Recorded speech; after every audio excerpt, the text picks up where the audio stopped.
Okay. What's the verdict? Love or hate?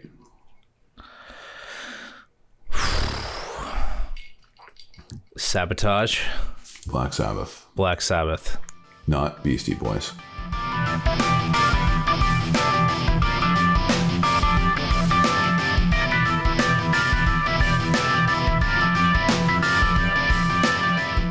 Are they heavy metal or are they hard rock? Oh, they're absolutely heavy metal. They're absolutely heavy metal. I just wanted to get that out of the way. The godfathers of heavy metal, really. Yeah, really paved that way, didn't they? Yeah. Okay. In my opinion, and people have different opinions, if you look back at the genealogy, there are bands, Blue Cheer, Cactus, Deep Purple, but I would say Black Sabbath really... It's funny because they were a blues band, and they recognize themselves as a blues band, but I don't see them that way. I recognize them as a heavy metal band, and they kicked it all off, really. Right. I just find it interesting with some of the songs on this album and where they took them, if we call them a heavy metal band, and maybe before, like, I don't know. Anyways, I just find it interesting because they've got a couple of good hard rock because it swings tunes, but Well, see, that's a good point too. This was their 6th record, I believe. So, they had been evolving, and there's a couple songs on this record that, there's orchestration. There's one song on this record that doesn't particularly fit, and they took a lot of stick for it, and we're going to get to that one. Because it was perceived by the critics that they were trying to overhaul their identity and move away from being a heavy metal band. And it led to, well, we'll get into it. We'll get into it when we get to the song. Awesome album. Hey, good. Bingo. Good. Another win. Another win for you. And for me. Well, not for me. For you. you. Right. Win for me. Win for my son, Hendrix. Drove him to school today with Hole in the Sky playing. Oh, wow. It ended and he said, "Dad, I like that song." I said, "Okay, would you like me to play it again?" He said, "Yes." Wow. So really big fan of Hole in the Sky. Oh, yeah. See, that's the lead off track. That's a gritty, that's really like, and it's funny because this is 75, right? So this is, it's not old, but it's not new in terms of recording, sophistication, that sort of thing. But if you listen to the guitar, it's gritty, like it's ugly almost. It's very lo-fi. The guitar tone throughout this whole album is money. You like absolutely money guitar tone. I felt the drums were a bit, putting my Glenn Johns cap on. I don't think that, the drums were really up to snuff. But guitar wise, Iommi just, he had the tone. He had the sound for this album. And maybe the other ones as well, but definitely this sounded great throughout every song. Funny you say that. Apparently they worked quite a bit on that. Yeah. To the point where Ozzy was becoming disenfranchised and saying, like, it's taking way too long. Oh, wow. Him and Mike Butcher, I think, produced this record. And they would lament over Iommi's tone. And this was what he wanted. But it's kind of funny because there's song, I think it's the thrill of it all. We'll go through them. But you can hear, as he's playing the riff, you can hear his pickups squeaking. I don't know if you heard that, but it's like beep, beep, beep, beep, beep, beep. No. You're going to make a joke about the mouse running up the stairs, whatever. No, I don't need to. It's obvious by this point. That's awesome. No, now again, I got to go back and listen. And listen to it. Take me behind the because there's a pretty crazy story really around, like, surrounding this album and everything that was going on for the band during the time of recording that really led to a lot of the sounds and a lot of the aggression that came out in the music and ultimately led to the title of the album, Sabotage. Right. Yeah. And I didn't know that before. They called the album Sabotage. Like, they always would play around with their name, like, Sabbath, Bloody Sabbath. And but they called it Sabotage because they had a manager, and what was his name? Patrick Meehan.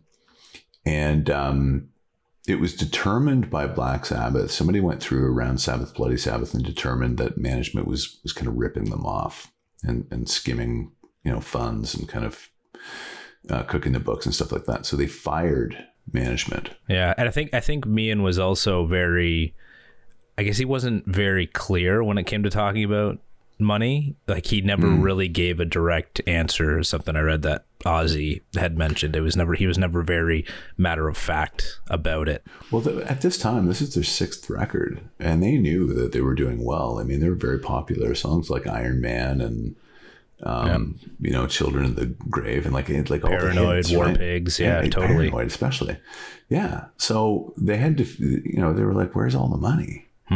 And they were never given a straight answer by management. It was always like, "Well, you know, you got to stay out there. It takes a long time to make money." And they were like, "There's got to be something. Like, we know the record's selling. We see the kids at the shows, and you know." So anyway, they determined that they were not being paid appropriately, and they sacked him. And then he took them to court. And he hammered them legally. Like, they came into the studio when they were recording this record, and they were served with writs.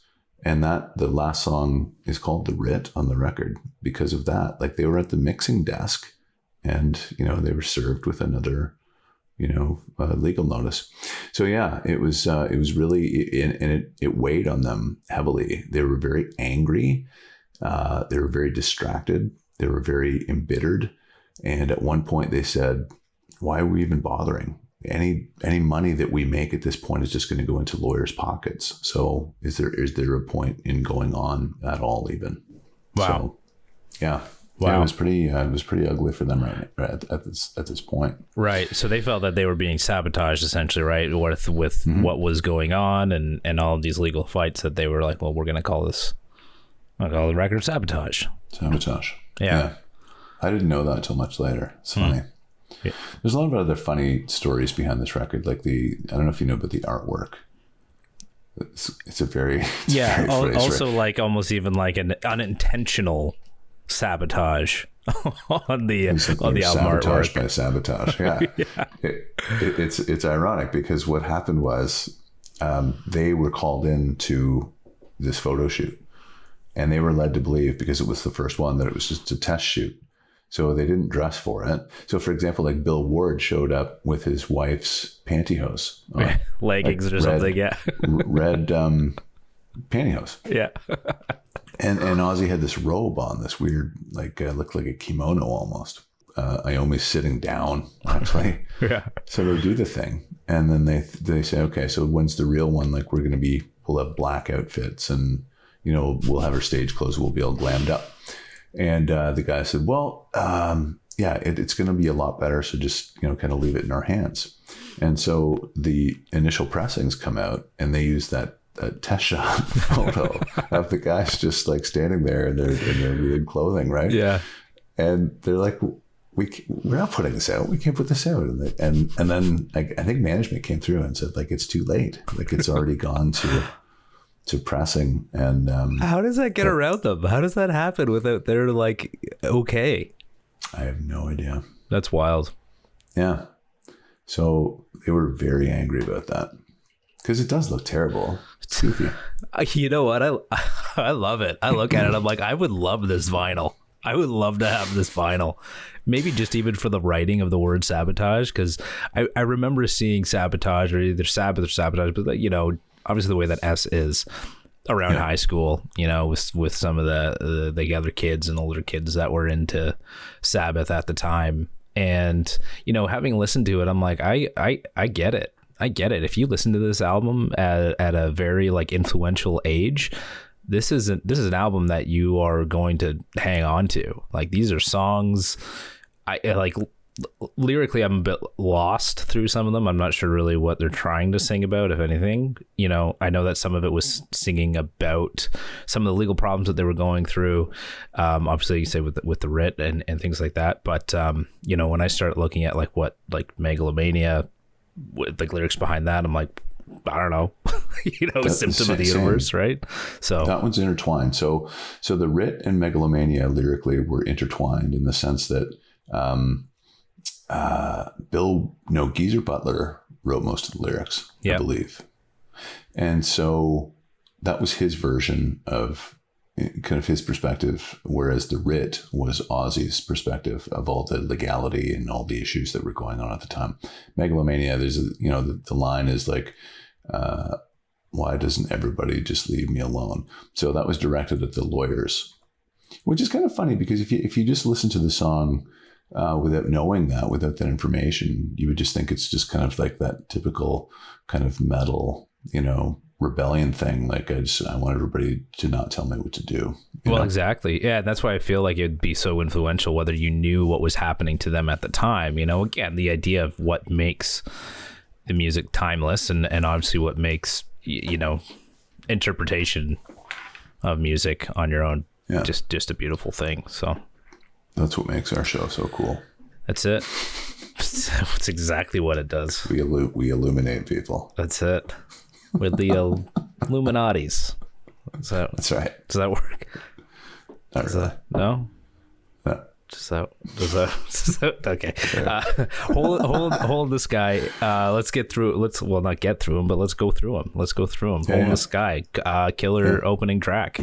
Love it. Like I get amped. I've added this to my running playlist. It is. Oh wow! Really? Oh, it's great. And I'll tell you. I don't know if you know anything about Ozzy. So Ozzy Osbourne, solo artist, pretty popular. Obviously, Crazy Train. Right. After this, but I was never really a singer, right? But when you listen to his vocal performance on Hole in the Sky and also the Writ, it's close to electrifying. Like it's guttural and it's real and it cuts through. And I really noticed that on this record. Yeah, it's fantastic. Like I get Robert Plant vibes at times through different parts of these songs. Like even when you should call Ozzy and tell him that he would invite you over to his house and shake your hand. He probably doesn't remember who Robert Plant is. He will never hear that accolade from anyone else in the world. But there are just times, especially I think it's either through Megalomania or even through Thrill of It All, where there's like some like the lower, like Robert Plant sort of like not quite singing like falsetto, but some of the sort of the talky type Robert Plant vocals that you would hear that just kind of, I was like, oh, kind of reminds me a bit of Plant. So wow. Yeah. Take a listen again. Take a listen again with that in your mind, Brent. I'll go back and listen. The funny thing is that I love Ozzy, right? He's just kind of like a lovable kind of, he's like the drunk uncle. He's that guy who comes in and he's kind of a ding dong. He's really funny, but he's just like, and he would say the same thing of himself. He's just, I read his book and he's just a guy who worked in a factory. He threw his name in, threw his hat in for an audition with, Tony Iommi, and he got the gig. And he gave it the old college try. That's what he did. He wasn't a singer. No, but it sounds great, man. Like even like when I think of some of the other songs, like with War Pigs, like I know some of these tunes. War Pigs again from Guitar Hero. Having listened to that, and obviously, Paranoid, Iron Man. My son's a big fan of the song Iron Man because it sounds like Iron Man, the robot. But it's never struck me like it struck me on this album how well his voice suits this kind of music and suits the band. Well, his voice is almost like Michael Stipe from REM and Stephen Pearcy from Rat, in the sense that they're not real singers, but you can't imagine their bands without them singing in that band. They just have a styling that is just now so commensurate with that music that it is that, right? And it can't not be that. Don't Start Too Late. Skip. Oh, really? I remarked when I listened to this record for the very first time, and I listened to this later in my life. Like I did not listen to this when I was a kid because I had a friend who was a Sabbath like freak, and he would always try to push this on me, but it was his band. So I was like, no, I don't. You keep that. I'm going to listen to Iron Maiden. That was kind of my band. But Black Sabbath, I was like, no, like he just was like, you got to hear this, you got to hear this. So I didn't listen to them until much later on. But when I did listen to them, I really sat down and analyzed the records. And it's in my book, No Sleep Till Sunday, actually. Like so what I did over Christmas holiday one year is I ordered all the CDs before Spotify and all that was happening. And I sat down and I listened to each one. and I kind of recorded my thoughts. Sabbath Christmas or something. What did you call it? Yeah, that's right. Dreaming of a Black Sabbath Christmas. Yeah. And it's just basically my impressions of, because I wasn't familiar with the material. I knew, like, I think Volume 4, and I knew Sabbath, Bloody Sabbath a little bit. But I went through and went through every song and just kind of, provided my impressions. So, but this album to me was the most fascinating, just because of what I'm about to say. It's not like skull-crushing song after skull-crushing song. There's texture because they add these little bits in, like these little instrumentals, like Don't Start Too Late, right? It just seems meaningless to people because you've got Hole in the Sky. The next song is Symptom of the Universe. 2 bangers. But then there's this little, like, weird instrumental doodly doodly doodly, like an acoustic noodly thing, right? And I thought when I heard it, I'm like, why is that even in there? But it kind of adds volume, and it makes it more robust. It really does if you think about the whole record.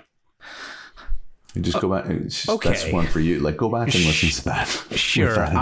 I have no problem with it. I have no problem with it. I have a problem with where it sits. I just don't like it. I just don't like it coming up after Hole in the Sky. Like, Hole in the Sky stops. Don't Start Too Late comes in, and you're kind of like, it's nice. It's cool. It's a cool 49 seconds. It just felt weird to me to come in after Hole in the Sky when I just got totally, like, amped up. But you know what? It's really funny because the irony is that I would agree with you 99% of the time on that, because I'm the guy who said, like, I love AC/DC records because they're simple. I love Motley Crue, Shout at the Devil, because it's simple, right? It's like, nice 2-minute. It's not Rush. It's not like Yes. Right. It's not progressive. But what I love about this is that it's not simple, and it's kind of bigger, and it doesn't follow the rules. There's no sequencing really to speak of. It's like, let's just put this goofy little thing in the second slot position, and that's they fair. Didn't care. That's fair, and it's also me discovering really Sabbath for the first time. Like, I know, but like, album wise, right? This is 6th album, right? I'm sure as a fan, and with it, like, through that lineage of having listened 1 through 5, now coming to 6, having heard that, like, hearing that song in number 2, I'm sure that's piqued interest. I'm sure that's, as a fan, you're like, oh wow, like, I could understand that. Me having listened to it for the first time, I'm like, keep it going. Symptoms of the Universe, if you just start there right after number 1 and just keep it going, we're good, So yeah, I just kind of feel like that's a defining aspect of this record is that they did that. Fine. The reason why they call it, I always wondered, why do they call it Don't Start (Too Late), right? But apparently it was the tape operator, I can't remember his name, that was working on this record. And Black Sabbath had a tendency just to go in and start playing right away before everybody in the control room was set up. And so he would always say, like, this guy would get pissed off and he'd be like, don't start until I'm ready. And they would go, too late. And don't start too late. That's where that comes from. That's hilarious. Yeah. That's great. That's fantastic. Funny, yeah? I love it. Yeah. And they used to drive him nuts with that. All right. It's fine at number 2 now. It's fine. It's fine at number 2. Yeah. Yeah. But Symptom of the Universe, I do love that. It's almost 2 songs in one. It's fantastic. Love it. Yeah. When it changes, when it starts to swing halfway through, that's what I live for on this song. And apparently that little bit at the end just came out spontaneously, and it was done in a day. Just a little jammy. Said, like, let's keep it. Let's put it on there. Yeah. And see, I like that too, because typically what happens in a songwriting situation like that is they would segue back, right, to the and they don't. It just fades out. So again, you're like, what are they doing? Like, it's an interesting listen in that way. I know, because you know what? Then they do it again in Megalomania. Like it's fantastic. It's kind of like, well, I guess Rush comes back here and there. Same, sometimes the Who does as well, but like that's kind of some like the like you said, the texture and like the way that they took these songs, and then like I said about the Who is like just journeys, right? And it just felt like the great journeys of like through metal into rock and roll that really make me love this album. Like it's just so cool because like you have so much to look forward to within each song. This is a great example of like following a band through the career by listening to their records, and you see the evolution of the band, you know, as you go. But this was the last great Sabbath record. Pretty much, you know, everybody would agree on that. The next one was not good, and the one after that was even worse. And then Ozzy left the band. Sharon. Yeah, poor Ozzy. Yeah, it's great, man. Because Megalomania, and I said this about the Who before as like perfect songs. Like this is 9 minutes and 42 seconds. Yep. Perfect 9 minutes and 42 seconds. You cannot skip this song. You know how long it is. You know what you're in for. You know, it's like you're ready for it. And there's like, damn, we got no. There is no turning this song at any point in time. Perfect song. Totally agree. Yeah. It's, I like how the vocal kind of echoes in. It comes in gradually, you know. I'd never heard anybody do that before. It's just kind of a goofy little thing, but I think that's really effective. It's tough, I think, for people who aren't into metal to get into. Like, I think that it's a bit deterring at first, but once you listen to it and you get through it, you feel this like once you get through it. And I say get through it in like the most respectful way, like the first time, because I had to do the same. I had to get through it the first time. I started listening to it and I was like, oh man, this might be a little too like, you know, heavy for me, and I don't know. And then I get through it, and then all of a sudden I like appreciate the way it begins and gets through. And anyways, I digress. It's my favorite. You know, I love the Writ. I think the Writ's my favorite. Oh, wow. But Megalomania is right up there, and just such a classic Sabbath tune. Could have been called the name of the album, you know? Yeah. It's a good name. It's a good album name.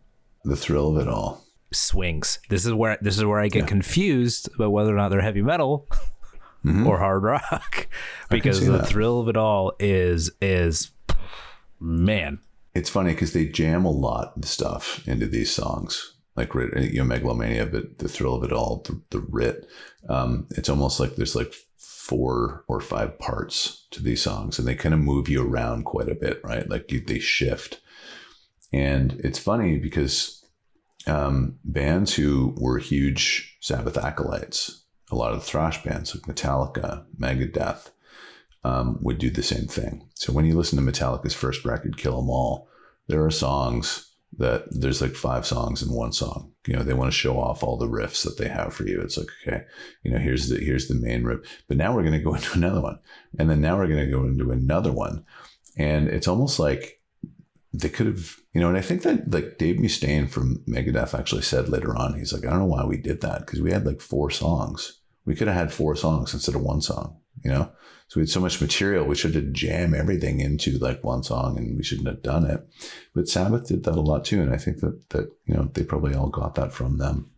Well, here's the thing. Yeah. Here's the thing. I guess within that sentiment is like, you look at Superstar afterwards, right? Where it's like, it's cool because they still work in the, like, it happens with the album, but like for them to put Superstar on this record, it still shows their love to like do that almost exact kind of thing. So I think that's where that kind of like inspiration for a band like Megadeth would come from, is like, you look at these bands who will put multiple songs in there, or they'll just do one just to be like, here's a jam. Like, you know, I don't know if that makes much sense, but like, I feel that like that mindset from a band who listens to a band like Sabbath and then takes that to be like, well, look, they did it. We're sure we can make 4 songs, but listen to how they brought 2 or 3 songs into one. And then, you know, again, still that instrumental of Superstar is like, I'm just glad that they are glad. It's just cool that they still like have something like that to bring into these. I love that. And a lot of people the critics hated Superstar. You know who hated it? Actually, Ozzy.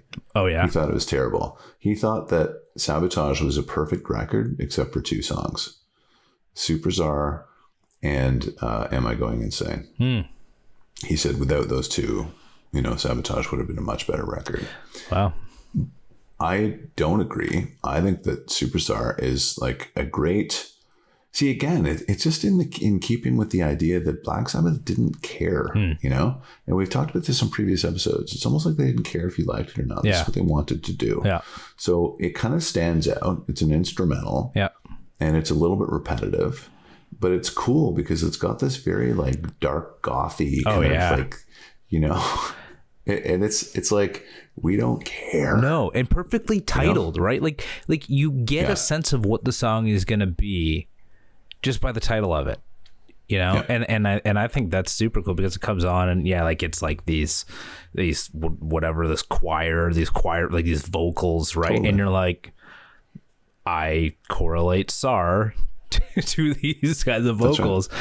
And then it's just a really cool instrumental rock and roll tune, like the heavy metal rock tune. So it's I don't even know what it is. I don't even know if it's heavy metal or rock or what. And that's what I like about it. Yeah, it just kind of defies categorization. And I think that's part of what I really enjoyed about the album is that it caught me off guard. It surprised me. I thought leading into Sabbath, it was going to be metal after metal after metal, like whatever. It was going to be boom, boom, boom, boom, boom. And this, you know, to your point about don't start too late, is it's not, right? Like it isn't. And that's why I was like, I didn't understand that this is what I would get from listening to a Sabbath record. So Am I Going Insane is not a fan? Is Ozzy's not a fan of that tune? Are you a fan of the tune? No. No, I'm not really. Yeah. I don't hate it. Second last song, number 9. It. See? Again, there it is. There it is. Right. However, I was going to say, because it's so different, maybe it was kind of an opportunity to have a bit of a hit. But I don't know. It sounds like they were trying to go for some radio friendly. I know it says radio on there. It has nothing to do with it being a radio friendly song. But it sounds like maybe the closest radio friendly song. Oh, it certainly would be. You know? Yeah. Maybe they did. I don't know, but maybe they did. Yeah, I didn't dislike it enough to be like, this should be a number 9 song. I like, you know, usually when we get these last songs, I'm kind of like in the mindset of like, It's not a skipper. No. It's not a complete clunker that you want to like reach out and skip it. Yeah, you wouldn't be like, I'm skipping this, that's for sure. Like every song on Fair Warning. The Writ is... Can't say that. That's a throwback. Boy, what was that? Episode 7? There's maybe 3 good songs on this record, in my opinion. Wow. Talk to me about The Writ, because I didn't get fully into this tune. I'll talk about the knock against it first. Okay. I talked earlier about there being like 5 songs in one. Right. That's the knock. It just kind of, it goes on a little too long. There's a lot of different parts, but like, so the shining moment for me in the song is Ozzy's vocal. So what I love is that bludgeoning guitar, like I think it's like a D to an E or something like that, but it's just like bang, as only Sabbath can do, right? And then Ozzy's vocal is in just the right key, and he's like pitch perfect. And I was surprised when I heard this vocal. I was like, holy shit, like Ozzy Osbourne is killing it right now. And nobody says that when he sings, you know what I mean? And I just thought, this is it's like, I think I said in No Sleep Till Sober, it's like the perfect combination of like insolence and vulnerability, because you can hear the anger, but also the pain in his voice, because he's being screwed over. Right. by a manager who first stole money from him and now is trying to like skewer him in the courts. And he's pissed. And the lyrics are great too, because it like, you know, they're very kind of, there's a lot of illusion. But it was well done. You know, Ozzy was never that guy who could write decent lyrics. That was always Geezer. But he did such a great job. It's almost like you're kind of proud of him. Like you hear the song and you're like, wow, good for you, man. You know? Yeah. I was. Cool. Yeah. And there's cool stuff in this too. You know, we're talking about the thrill of it all, the pickups kind of squealing. If you listen closely, I noticed this. You like these moments where if you listen Everyone, closely. shh. It should be like a sub-segment of the show. If you listen closely. Yes. No. Around the 2-minute mark. You know, I said earlier, all those guys are fooling around with their gear all the time, right? Like Iommi was always like, you know, looking for the perfect tone with Butcher. And Bill Ward started to experiment with backwards drums and backwards cymbals, right? It's like cymbals. And so if you listen, you can hear just after the 2-minute mark, it goes, you can hear like very like cymbal washes, like very, very, yeah. Yeah. Did you hear that? Yeah, I did. Yeah, I did. Isn't that cool? It is cool. Do you think those are there on purpose? Yes. I kind of feel like they're so far back in the mix that I think they might have been just forgotten. Come on. For real. Listen to it again. All right. Forgotten though? Very faint. And by the way, like it's 1975. All these guys you've heard stories about like Bob Ezrin, the cocaine, like all that stuff. But I think from what I understood is that Butcher was very like, he knew those guys were doing it, but he tried to keep a pretty straight head while they were working. So I don't know. Yeah, I'm not saying you're wrong. I'm not saying I'm right. But they do feel like they're right on point. So I don't know. I don't know why they, you know, maybe this is just like subjective. So completely. We can let people decide for themselves. Yeah, let us know. Listen. So I think it's like 216. Bobo Quisp. You can hear one. I know you're thinking about this, Bobo Quisp. Let us know. Maybe. Let us know. So you can hear one in the left channel, and then right after you can hear one in the right channel. And I don't know why they would be there. Anyway. Just messing around. You decide. Awesome album, man. Yes. I love it. I'm so glad that I've discovered this album now. You've helped me discover it. This is great. You know. Awesome. I'll go back and put tunes like this on. That's when I know it's a good one. I know it's a good one when my kids want me to keep playing it.